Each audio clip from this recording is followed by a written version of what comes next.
Hello everyone, welcome to Raji home style. నేను మీ రాజేశ్వరి అండి. ఈరోజు రాజీ హోమ్ స్టైల్లో ఉలవలతో పచ్చడిని ఏ విధంగా దంచుకోవాలో ఈరోజు ఈ వీడియోలో చూపిస్తానండి. నేనైతే ఈ ఉలవ పచ్చడిని మిక్సీలో వేయట్లేదండి, రోట్లో దంచుతున్నాను. రోటి పచ్చడి అయితే రైస్లోకి సూపర్గా కుదురుతుంది. సో ఉలవ పచ్చడిని రోట్లో దంచి చూపిస్తున్నానండి.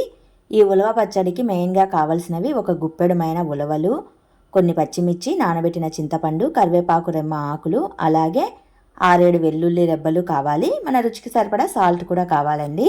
ముందుగా ఉలవల్ని చాట్లో వేసి చక్కగా సెరిగి తర్వాత పెన్నంలో వేసుకొని దోరగా వేపుకోవాలండి.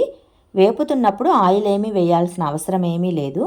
అలాగే పెన్నంలో పెట్టేసేసి స్టవ్ను మీడియం ఫ్లేమ్లో ఉంచేసి మంచి కలర్ వచ్చేంత వరకు వేపుకోవాలన్నమాట. ఇక్కడ వీడియోలో చూపిస్తున్న విధంగా ఈ విధంగా వేపుకుంటే సరిపోతుంది. ఇవి చక్కగా వేగిపోయాయి. వీటిని పక్కకు ప్లేట్లో కానీ ఒక చాట్లో కానీ తీసేసుకోండి. ఇప్పుడు ఇదే పెన్నంలోనే 6-7 పచ్చిమిర్చిని అలాగే 2 రెమ్మల కరివేపాకు ఆకుల్ని కూడా వేసేసుకొని లైట్గా ఆయిల్ని స్ప్రింకిల్ చేస్తూ వీటిని కూడా దోరగా వేపుకోవాలి. ఇవి కూడా వేగిన తర్వాత వీటిని కొద్దిసేపు పక్కన పెట్టేసేయండి. నేను రోట్లో దంచుతున్నానని చెప్పాను కదా, మనం దంచే రోటిని ఒక క్లాత్తో నీట్గా తుడిచేసేయాలి. తుడిచేసిన తర్వాత ఇందులో వేయించిన ఉలవల్ని వేసుకోవాలి. ఇందులోనే మన టేస్ట్కి సరిపడా సాల్ట్ కూడా వేసేసుకొని మెత్తగా పౌడర్ లాగా దంచుకోవాలండి. ఇవి మెదగటానికి చాలా టైం పడుతుందండి. అంత తొందరగా ఇవి మెదగవు, గట్టిగా ఉంటాయి కాబట్టి మెదగటానికి టైం పడుతుంది. నేనైతే రోట్లో దంచుతున్నాను. ఒకవేళ మీకు రోట్లో మెదగకపోతే మిక్సీలో వేసి పౌడర్ లాగా చేసుకొని తర్వాత రోటి పచ్చడిగా కూడా దంచుకోవచ్చు, అలా కూడా చేసుకోవచ్చు.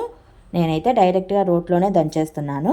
ఇలా పౌడర్ లాగా మెదిగిన తర్వాత ఇందులో వేయించి పెట్టి ఉంచుకున్న పచ్చిమిర్చి, కరివేపాకు ఆకుల్ని అలాగే చింతపండును కూడా వేసేసుకోవాలి. ఇవన్నీ వేసేసి కొద్ది కొద్దిగా వాటర్ని యాడ్ చేసుకుంటూ పచ్చడిలాగా దంచుకోవాలండి. ఈ పచ్చడిలో అయితే నేను టమాటా యాడ్ చేయట్లేదు, ఉల్లిపాయను కూడా యాడ్ చేయట్లేదండి. టమాటా ఉల్లిపాయ యాడ్ చేసామంటే తొందరగా పాడైపోతుంది, ఒక రోజులోనే మనం వాడుకోవాల్సి వస్తుంది. అదే చింతపండు వెల్లుల్లి రెబ్బల్ని వేసేసామంటే 2-3 రోజులకు కూడా ఇది నిల్వ ఉంటుంది.